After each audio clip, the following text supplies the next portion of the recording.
여러분 평안하십니까? 오늘도 말씀과 함께 주님의 은혜 가운데 거하시기 바랍니다. 오늘 말씀은 요한복음 8장입니다. 명절에 예루살렘에 가신 예수님은 성전에서 말씀을 가르치시는데요. 그때 서기관들과 바리새인들이 간음하다가 현장에서 잡힌 여자를 끌고 와서 말합니다. 선생이여, 이 여자가 간음하다가 현장에서 잡혔나이다. 모세는 율법에 이러한 여자를 돌로 치라 명하였거니와 선생은 어떻게 말하겠나이까? 자, 이들이 이렇게 한 것은 예수님을 함정에 빠뜨리기 위한 것이었습니다. 만약에 예수님이 율법에 따라서 돌로 치라 그러면 원수까지도 사랑하라고 했던 예수님의 가르침에 위배되는 것이고 또 무자비하고 몰인정한 사람으로 몰았을 것입니다. 그러면 사람들이 예수님의 가르침을 들으려고 하지 않았겠죠? 그리고 당국의 허가 없이 사람을 죽이도록 부추겼다는 죄목으로 아마 고발을 했을 것입니다. 반대로 살려주라고 하면 율법을 어긴다고 공격을 하면서 자기들의 법대로 처리하고자 했겠죠. 음흉한 계략이었습니다. 어떤 대답을 하든지 공경에 빠지게 되는 그런 상황이었죠. 이들의 목적은 여자의 죄를 다루는 데 있는 것이 아니라 예수님을 공경에 빠뜨리려고 하는 데 있었던 것입니다. 그들의 말을 듣고 예수님은 아무 대꾸도 하지 않으시고 손가락으로 땅에 무언가를 쓰십니다. 무엇을 쓰셨을까? 우리가 궁금하지만 알 수가 없습니다. 그리고 일어나 말씀하십니다. 너희 중에 죄 없는 자가 먼저 돌로 치라. 그러자 한 사람, 두 사람 손에 들었던 돌을 내려놓고 자리를 떠납니다. 그 중에 한두 사람은 그래 나는 죄 없다라고 하면서 돌을 던질 수도 있을 것 같은데 왜 기세등등하게 살기를 품고 왔던 그들이 하나도 예외 없이 아무 말도 없이 자리를 떠났을까요? 자, 9절에 그 이유가 나오죠. 그들이 이 말씀을 듣고 양심의 가책을 느껴. 예수님의 말씀에 영적인 권위가 있었던 것이죠. 그래서 그 말씀이 그곳에 있던 사람들의 양심을 찌르고 들어간 것입니다. 양심의 가책을 느낀 것이죠. 아무리 악한 사람이라 할지라도 하나님의 말씀 앞에서는 양심의 찔림을 받는 것입니다. 무서운 조폭도, 존 뉴턴 같은 노예 상인도, 살인자도 하나님의 능력 있는 말씀이 그 심령에 박히면 그렇게 되는 것입니다. 오늘날 예수 믿는 사람들이 본이 되지 못해서 세상 사람들로부터 조롱을 당하고 있는 이유가 무엇입니까? 교회 지도자들이 여기저기서 냄새나는 일들을 저지르고 있는 이유가 무엇입니까? 자신의 양심을 찌르는 하나님의 말씀을 듣지 못하기 때문입니다. 하나님의 말씀을 들으면 양심이 작동하게 되어 있습니다. 그래서 악의 유혹을 이길 수가 있고 죄를 지었다면 회개하게 되는 것이죠. 교회가 뭐 하는 곳입니까? 하나님의 말씀 듣는 곳입니다. 말씀이 제대로 선포되어야 합니다. 하나님의 말씀 앞에서 한 사람이 깨어지고 변화됩니다. 사람이 변화된다는 것은 기적 같은 일입니다. 하나님의 말씀 앞에서 그런 기적이 일어나는 것입니다. 자, 오늘 말씀을 통해서 우리가 다시 한번 확인하게 되는 것은 우리는 누군가를 심판할 자격이 없다는 거예요. 왜? 우리도 죄인이기 때문이죠. 하나님의 말씀을 통해서 자기 양심의 소리를 듣는 사람은 남을 심판할 수 없습니다. 내가 죄인이고 내가 돌을 맞아야 할 사람이지 내가 누군가를 향해 돌을 던지겠다는 생각은 하지 않습니다. 이런 사람들이 모이는 교회가 아름다운 교회요, 은혜가 있는 교회입니다. 손에 돌을 들고 남을 치려고 하는 것이 아니라 돌을 내려놓고 서로를 용서하고 감싸주는 그런 아름다운 모습이 우리 가운데 있기를 간절히 소망합니다.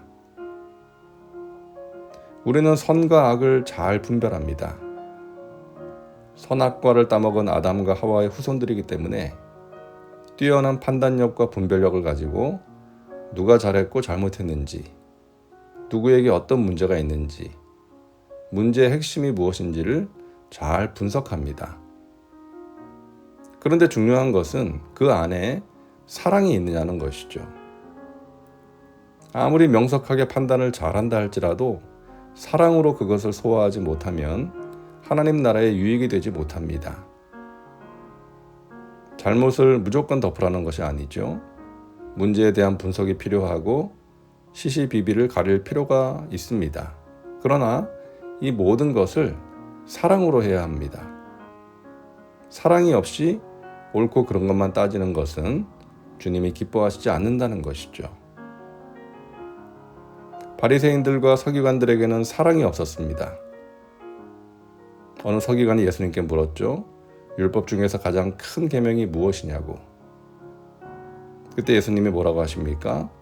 내 마음을 다하고 목숨을 다하고 뜻을 다하고 힘을 다하여 주 너희 하나님을 사랑하라 하신 것이요. 둘째는 이것이니 내 이웃을 내 자신과 같이 사랑하라 하신 것이라. 이보다 더 큰 계명이 없느니라. 예수님이 강조하신 것은 사랑이었습니다. 하나님을 사랑하고 이웃을 사랑하라고 말씀하십니다. 예수님은 가늠하다 잡혀온 여인을 용서하십니다.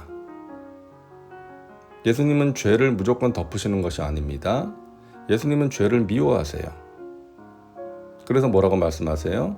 가서 다시는 죄를 범하지 말라. 죄는 미워하셨지만 죄인은 사랑하사 용서하신 것입니다.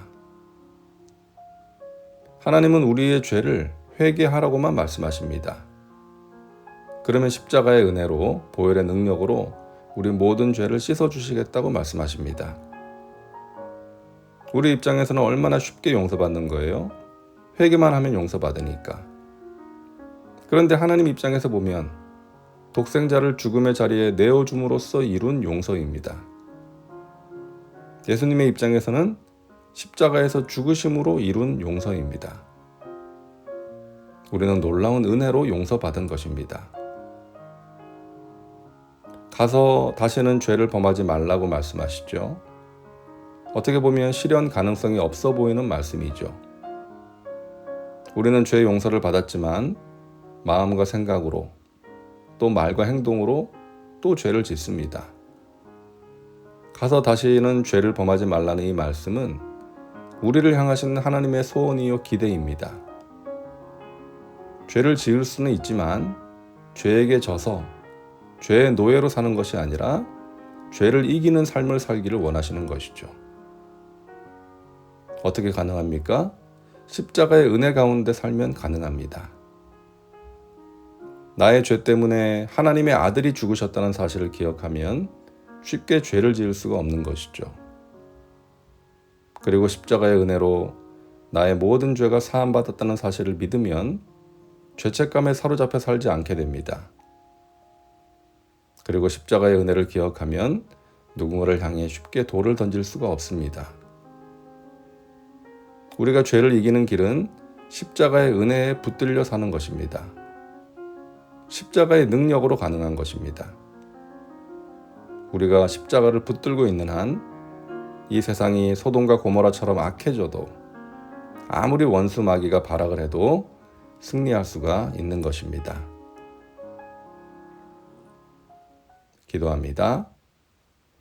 사랑과 은혜가 풍성하신 하나님, 오늘도 말씀과 함께 살게 하시니 감사합니다. 죄인된 우리를 사랑하사 용서하신 주님의 은혜를 기억하며 감사합니다. 그 십자가의 은혜로 우리가 죄 용서함을 받았습니다. 죄를 미워하고 죄를 이기며 살아가도록 성령님 우리를 붙들어 주옵소서. 누군가를 판단하고 정죄하고 돌을 던지는 것이 아니라 내가 돌을 맞아 마땅한 죄인임을 알고 겸손하게 낮아져 하나님의 은혜를 구하며 살게 하옵소서.